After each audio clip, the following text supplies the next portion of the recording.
There comes a moment in every life when we look in the mirror and ask ourselves, is this all there is? That feeling, that quiet inner voice, doesn't mean you're broken. It means your soul is hungry. Hungry for growth, for movement, for meaning. We all go through moments where life feels like it's happening to us, not for us, where everything feels out of control. Our thoughts, our mood, our energy. But the truth is this. Let them start with mastering your state, because when you master your state, you master your life. So what do I mean by state?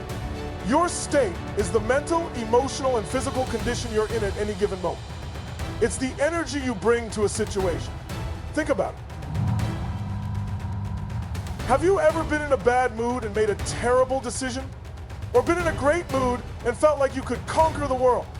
That's state. Your emotional state determines how you show up, how you communicate, how you perform, and even how you interpret the world around you. If you're always in a fearful state, everything looks like a threat.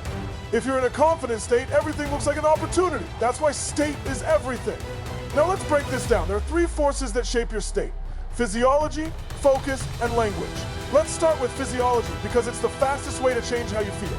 Most people think their emotions are in their head, but emotion starts in the body.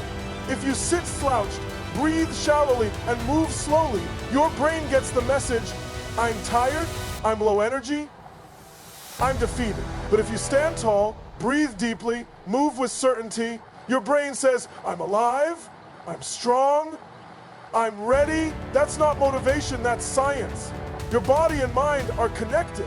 Move your body with power and your mind will follow. You don't have to wait to feel motivated to act. You just need to move.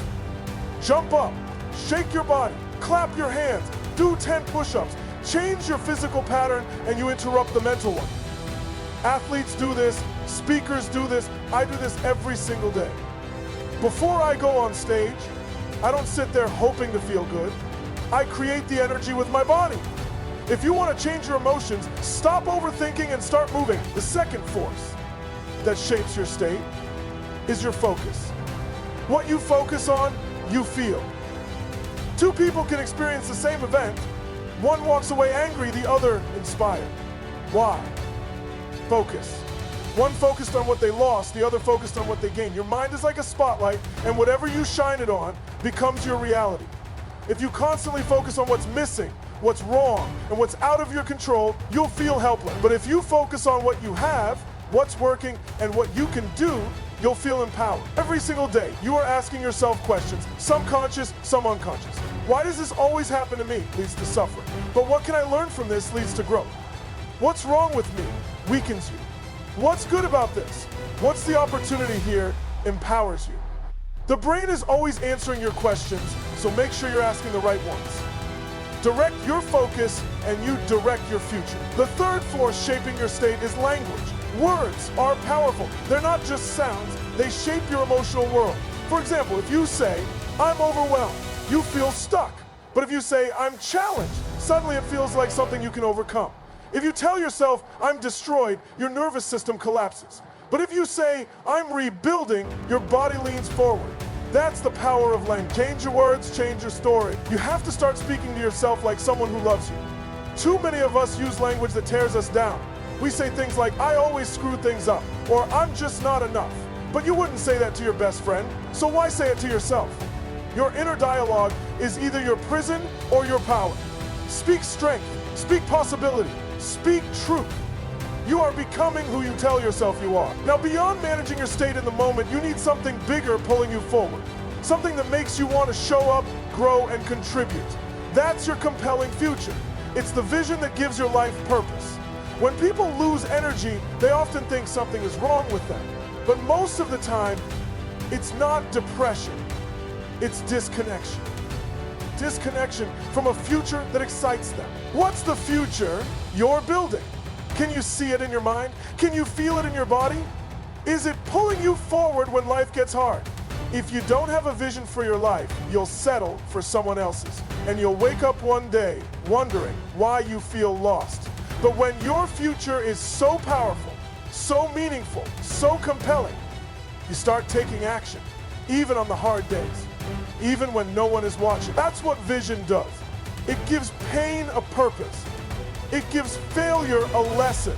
And it gives you a reason to rise when everything says stay down. And at the core of all of this, the final unshakable pillar is your identity.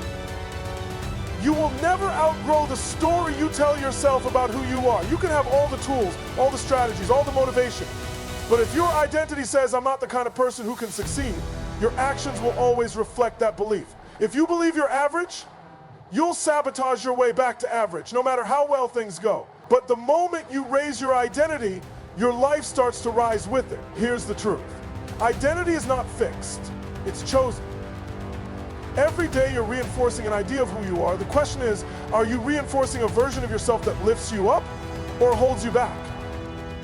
If you want to change your life, change what you believe about you. Start affirming it, start acting like it, start proving it to yourself in small ways. Identity isn't about perfection, it's about alignment. When your actions align with the identity you want to become, confidence grows. And confidence leads to courage, and courage leads to change. So these are the 5 to thrive. Your state, your physiology, your focus, your language, your vision, and your identity. They are not just motivational ideas. They are tools. Tools you can use every single day to take back your power, no matter what life throws at you. I use them before every major moment in my life. I don't hope to feel strong, I create strength. I don't wait to feel inspired, I generate inspiration. That's the difference between people who survive and people who thrive. Now the choice is yours. You can walk away from this video and forget what you heard. Or you can stand up, shift your body, choose a better focus, speak a new belief, visualize your future, and step into the identity of someone who's not here to live a small life, but someone who's here to rise, to lead, to love, and to leave a legacy. So take a deep breath, close your eyes, and say this out loud. This is my moment.